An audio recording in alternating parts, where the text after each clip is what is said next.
Hello and welcome to Michael TV, where today is a bright and beautiful day in London. As you can see, the sun is shining, and today we're going to talk about Medjugorje, its importance, and how Michael discovered Medjugorje and how he's been treated in Medjugorje and his own experience in Medjugorje, both good and bad. So today I'm going to welcome Michael to speak to us, and he's going to be with us in a little second.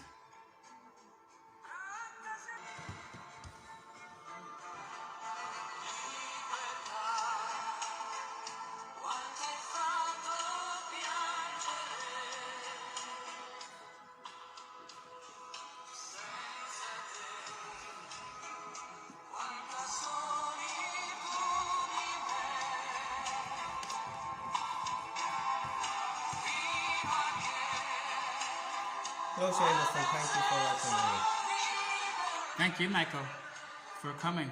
So, now we're going to talk to you, all those back at home listening. We're going to talk to you about Medjugorje and its importance and its relevance in your life.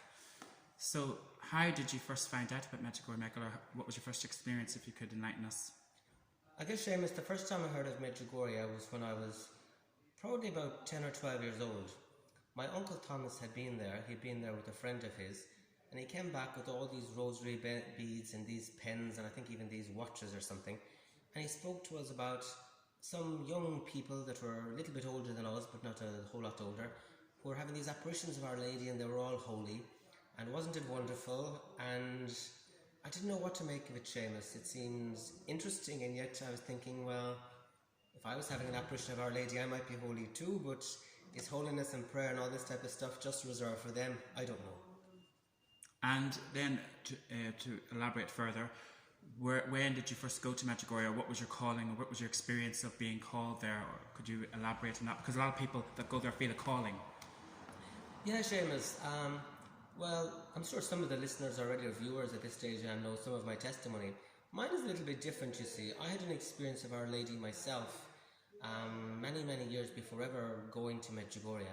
I had an inner vision of Our Lady about 12 years ago when I almost committed suicide. And after that I went to France, and I was very involved with the church in France, and I had numerous experiences of Our Lady, or inner visions, inner impressions, and even inner locutions of her speaking to me and guiding me.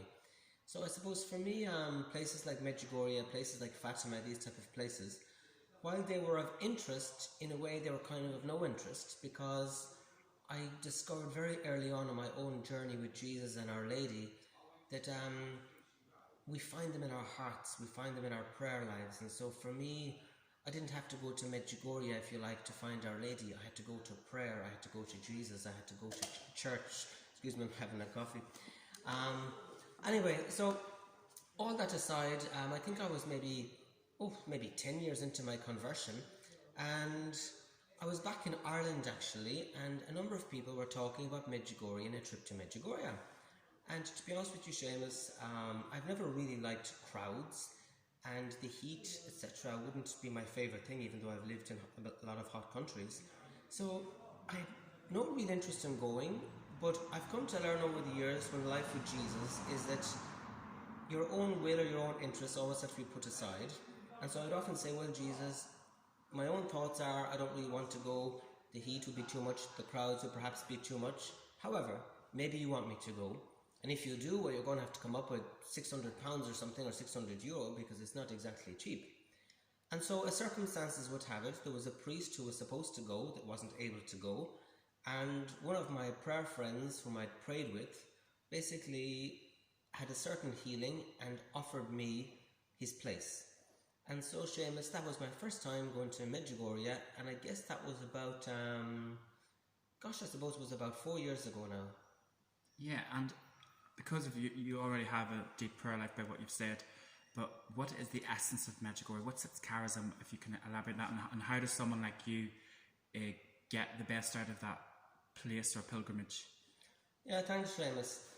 I guess that's a big question, I suppose, in a way. The charism, I think, for Medjugorje is prayer with the heart and a personal prayer life with Jesus, where Jesus and Mary meet each person individually, because we're all unique, we're all uniquely made, And so it's a unique place to go to for an encounter with Jesus, an encounter with Mary, and also an encounter with oneself, which is why a central part of Medjugorje is going to confession and going to the sacraments, but not just going to the sacraments, learning how to go to the sacraments properly, learning how to make a good confession, a personalised prayer life, and I guess along the way hoping that you would meet other people, which Our Lady often seems to do, that you would meet other people there who had similar experiences, maybe to you, or who you gel with, and as a result a place where we can all grow in holiness, a bit like a language school, except for the language is love, and it's Our Lady's school of love and prayer. Thank you, Michael, a very good answer. So with someone like yourself who is openly gay and Catholic. My coffee is leaking, Seamus. Anyway, go on. And so for the gay's perspective, like, how difficult can it be for someone who's gay and practicing the faith in a place like Medjugorje that offers a lot of prayer, that offers a lot of devotionals, etc., etc.? Well, Seamus, that's a good question, and I suppose the answer to that is simple and not so simple. First of all, Medjugorje isn't the only place where it's difficult. Unfortunately, the whole gay world and being Catholic is a whole issue, whole area where there's a lot of confusion. There are a lot of extremes. There are extremes from all gay people should be killed and banished to gay and everything gay should be accepted and glorified. And so I suppose traditionally it's something that hasn't been all that focused on. Traditionally in the Catholic Church we've often focused on marriage and children and all that. And so the whole single life or gay life or people with same-sex attraction hasn't been focused on. And as a result there's a lot of fear. You have to remember that homosexuality and even homosexual activity and behaviour was illegal in a lot of countries up to quite recently. So I suppose the main thing I got was fear and resistance, that when I spoke about being Catholic and gay, I guess people maybe thought that I was promoting gay as a lifestyle, that I was saying that not only is it okay to have same-sex attraction, to be attracted to the same sex in that deep and intimate way, but that everything is okay, that gay sex is okay, that the gay lifestyle is okay, and that basically everything gay should just be accepted and sanctified and blessed. And while that's not what I was saying, and it's not ever what I have said, some people, I suppose, there's a phrase in French and they say il n'y a pas plus sourd que celui qui veut pas entendre, and that means basically that there's nobody more deaf than the person that doesn't want to hear.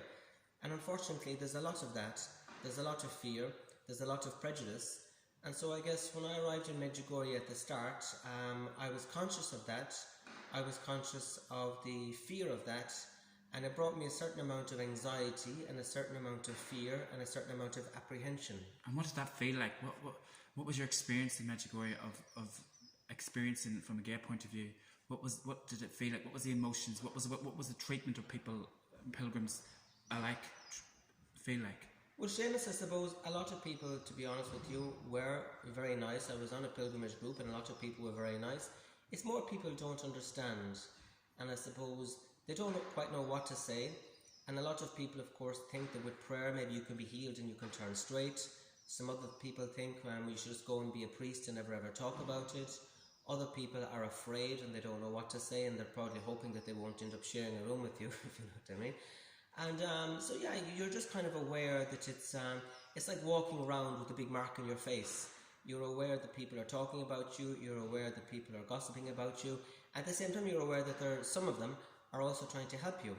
You're also aware then that, say, when you go to confession or something like that, you're praying and hoping you'll meet the right priest or the right person that will be able to understand your life, understand your predicament, because it's not as hard and fast as people think. And it's not a quick solution, it's not an easy solution. And sometimes, I suppose, some prayer people can kind of think you can just pray it away, or that you can escape in sort of a mystical land of rosaries and masses and adoration and never talk about, the human issues and the real life issues. And if you could become so busy and consumed in religion that somehow you could actually escape from yourself and you could escape from the feelings and the emotions and the struggles that are at the bottom of your own heart. And what would be the response or the treatment of bishops, priests, religious that live in Medjugorje and act in Medjugorje on behalf of the church? What's your emotions and feelings on that, or how have they treated you, or how have you found those people? in general? Well, Seamus, yeah, that's a good question. I suppose, like anything else, sometimes my treatment, it reminds me of when I was doing my leaving cert long ago, longer than people think. And you would start off in mathematics, you would start off doing the questions you knew, and then the questions you didn't know, you would sort of leave to the end. And if you thought you had enough marks obtained, you might even skip them. And sometimes I sort of feel that that's more the attitude. That there are a lot of fantastic things going on in places like Medjugorje. You know, you have Chinakalo, you have Mary TV and all the wonderful testimonies and media that they do. You have many people. You have Nancy, Patrick, who give wonderful testimonies of how Jesus has transformed their lives. You have the adoration. You have thousands of confessions on a weekly, daily basis. And all these things are excellent. And at some level then afterwards you have these other issues. You have the LGBT community, you have gay Catholics, you have whatever. And sometimes just like that maths exam, I suppose, they're the questions, they're the people that are kind of left to the end. And so I guess my experience was that I got no direct hatred from anybody, at least at the start. I got no direct opposition. In fact, I was met with a lot of mercy, a lot of understanding, and a lot of understanding that God loved me and that it wasn't my fault to have same-sex attraction or anything like that. However, it's true when I started saying, well, yeah, that's good and I know that, and I'm still healing from some of the wounds that life has inflicted on me because of that.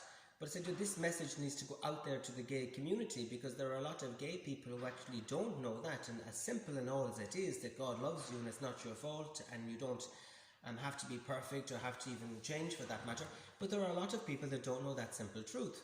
And there are a lot of people who have been scared by priests, and a lot of people who've even been scared by their parents when they've come from more fundamental kind of beliefs.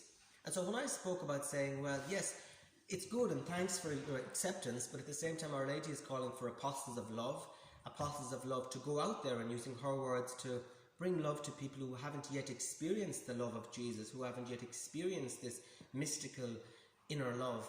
And a lot of those people, and the people that she's put in my heart to do that, are predominantly people in the gay community. And when I spoke about saying, yes, but we need to get out and we need to talk about these issues and we need to hold up our hands and say, well, yes, up to now the church has remained quite silent on these issues, and silence sometimes speaks louder than words. And when I spoke about that in the certain area where the church, where we have omitted to talk about these issues, and even say, for example, things like in Medjugorje, like Youth Fest, and there are many testimonies available on Mary TV and such, and yet I don't think I've ever heard a single testimony from a gay person, lesbian person, unless of course they've gone down, there's been perhaps one or two of a gay person who turned straight, but that's the exception. The majority of gay people will never, so to speak, turn straight. And even when we hear more about those testimonies, we realise that even they didn't turn straight, and years later they have years of problems and stuff.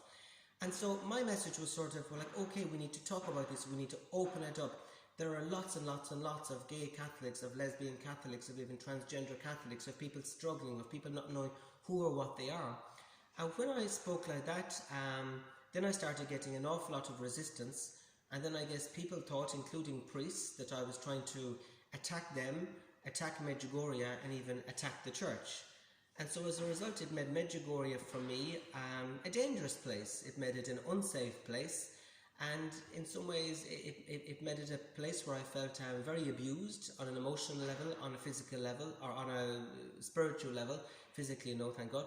And yeah, a place where ultimately I left feeling very, very disappointed and feeling the cry of Our Lady. And also, I suppose, it gave me some light into my heart of why Our Lady at some level has spent 30 years appearing and saying the same thing. And at some level, maybe she's continuing to say the same thing over and over and over, because some of her children, including some of her children in Medjugorje, and not just Medjugorje, by the way, other places, but some of her children still are not listening and haven't listened to her very simple message. So you believe that she possibly used yourself to highlight the issue in Medjugorje of homosexuality, and used that as a soundboard for not just Medjugorje but for the world and the church? Is that would you agree with that? Yes, Seamus, I do believe my life has a prophetic sense in that sense. And I suppose, yeah, I'll give you an example. On my first pilgrimage to Medjugorje, for example, I prayed and I said, Lord Jesus, lead me to the right people. And I remember going to confession, and I remember being in this confession line that was really, really long, to be honest with you.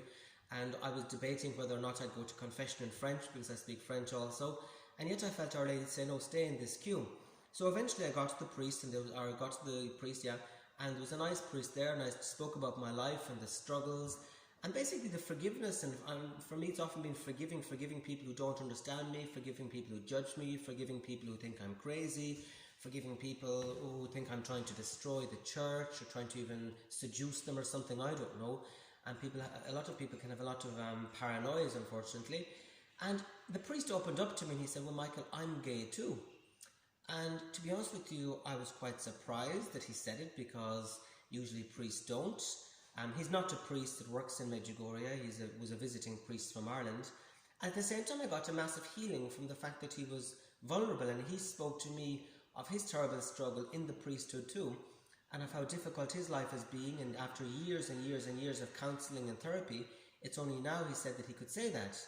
And so I suppose I realised that even in the confessional, even in my brokenness, while God had brought me to the right priest, and brought the right priest to me, that there was a mutual healing, if you like, in being able to talk about it. But afterwards it was also profoundly sad, because I could see how broken he was, how lost he was. And a couple of days later I met him for a coffee, and he shared a little bit more about his life and the struggles, and even the struggles in the church as a priest, being celibate, and yet with this same-sex attraction, homosexual, gay orientation. And I suppose I felt Our Lady's immense love for him. I felt Jesus' immense mercy for him. And at the same time, I felt profoundly sad that even as a priest who had spent hours and hours and hours that evening hearing confession, that the church and other priests and bishops didn't seem to have a place for him to go, for him to get healing, for him to get integration. And he had suffered years and years and years of depression and anxiety. And that to me highlighted that, it is an area that we can't pray away, and we can't just kind of say, run away up the mountain and Our Lady will sort it out. Or we can't use Our Lady as an escapism, and that somehow, we need to adopt the approach of having a maximum amount of spirituality, including the sacraments, including adoration, including the rosary, including meditation, including all those things. But also we need to have a maximum amount of humanity, which involves being vulnerable, being open, talking, community, sharing, support groups, sharing groups. And I suppose, Seamus, I know I'm going on and on a bit, I suppose, Seamus, what I felt was that while Medjugorje had certainly that maximum amount of spirituality and prayer, confession, adoration, and that was wonderful, wonderful testimonies, I felt that Medjugorje, for me and for others that I was meeting, including that priest and other priests that I was to meet over the course of the next couple of years, it lacked the human dimension. It lacked the integration dimension to make somebody fully alive and to be fully integrated, mind, body, spirit, as an apostle of love for Our Lady. Yeah, so people do call Medjugorje heaven on earth, but I'm sure that can be interpreted in other ways, because is there really a heaven on earth? Can we really experience a heaven on earth? Well, that's a good point, Seamus, and I suppose the reality is, I think that for all of us, including me, God has to burst that bubble. And earlier I was praying to Our Lady, and I got this image that sometimes when we're having a hard day, we pray and we're like a little child that did something naughty and runs behind Mammy's dress and hides behind Mammy until Daddy has calmed down. And sometimes we're like that, when we go to Medjugorje or these type of places. Life is hard, life is tough, and we go to Medjugorje kind of as an escape. We go to Medjugorje to escape from our problems, to escape from our addictions, to escape from our maybe broken marriages, drug addictions, all sorts of addictions, financial problems, all sorts of things, of course. It goes on and on and on. But then I got the image that what does a good mother do? A good mother will pacify the child, will kind of pacify also the dad, but then also the good mother will teach the child maybe to say sorry if sorry has to be said, but also she will equip the child, she will empower the child, and she will get the child to go back out there. And I suppose I was praying, I thought of this example of when I was at home. There was this guy, he's an older man at this stage, and hopefully he will never hear me talking about this, but he never went to school, and the reason he didn't go to school is he was being bullied on the bus, and he told his mother, and his mother was so worried about him being bullied on the bus that she decided that he wouldn't go to school anymore. And I suppose, Seamus, sometimes, we can seek that. We can go to Medjugorje or these places and try to escape from the world, try to escape from the mission. But a good mother would, listen to her child, listen to that little boy in the bus, wipe his tears, help him, counsel him, strengthen him, maybe talk to the teacher on his behalf, maybe drive him to school, walk him to school, cycle to school, I don't know. But she would teach him that he had to stand up, that he had to fight, that running away from life's problems wasn't the issue.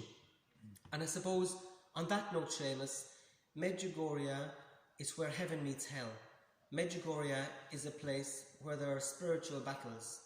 Medjugorje is a place where God and Jesus and Mary are healing people, equipping people, sending people out. And so, yes, there's a heavenly dimension, just like when you go to a hospital, there's a healing dimension in a hospital. But let's not forget, a hospital also has an awful lot of pain, has an awful lot of suffering, and has an awful lot of people who are in rehabilitation. And people who are rehabilitating can be grumpy, can be angry, can be all sorts of things, and at times they can snap at you, they can say the wrong thing, they can misinterpret you, and there can be very great rows and arguments. And as we all know, in every place, that Medjugorje has not been spared of many rows, and in fact, if you like, Medjugorje was born in controversy with all the visionaries and police and under communism and all the rest. And so I suppose Our Lady is no stranger to these phenomena, and she's no stranger to the misunderstandings and to the problems that occur in these places where she is really and truly present. Okay, and heading on that note, why Medjugorje? Why now? And why in this time is she coming to the visionaries to have a cup of tea with them and sit and have friendly little chats, or is this a serious matter for the world and for our time? Well, Seamus, to be honest with you, you probably could answer that question more than me, because you probably know Medjugorje and have had a greater love and experience of Medjugorje than I have had. However, I do believe in, that Our Lady has chosen Medjugorje for a purpose, and she has her reason, and Our Lady is appearing in Medjugorje. She is definitely present in Medjugorje, and even though I've suffered an awful lot in Medjugorje, I still believe that, and I still know that, and I wouldn't for a second allow bitterness or personal vendettas or whatever to get in the way of saying that. Why? I don't know. I think she explained to the visionaries some of that, but I don't quite remember. But I suppose it was she always picks the simple, she always picks the humble. She doesn't pick the best, and that's what I'm saying, that her appearing there doesn't take away from the fact that there are problems there. But I suppose she has picked it for her reasons, and she has set it aside as a place of prayer, as a place of spiritual rejuvenation. And I suppose she's calling people there to equip people, because we do live in times where the power of prayer, the reality of prayer has been largely ignored, where people don't listen, where people laugh, where people mock, where people scoff at prayer, where people are almost letting the world and even the church at times run away with secular agendas. And I think Our Lady has picked Medjugorje as a little spiritual retreat, a place of fervour, a place of fire, to bring people back to the basics. And yes, she could have picked other places. She could have picked a place in France, like she did years before, Lourdes or Fatima. But I suppose no matter where she picks, we'll always be asking that question, why Medjugorje and why now? Well, thank you, Michael, for that insightful interview and questions being answered. So we're going to wrap it up because it's nearly time for us to go to Mass. So thank you, Michael, and thank you very much for your interview, and we'll be around soon for another little programme of some sort. So God bless you all, and thank you for listening. Thank you, Seamus, and thank you for listening.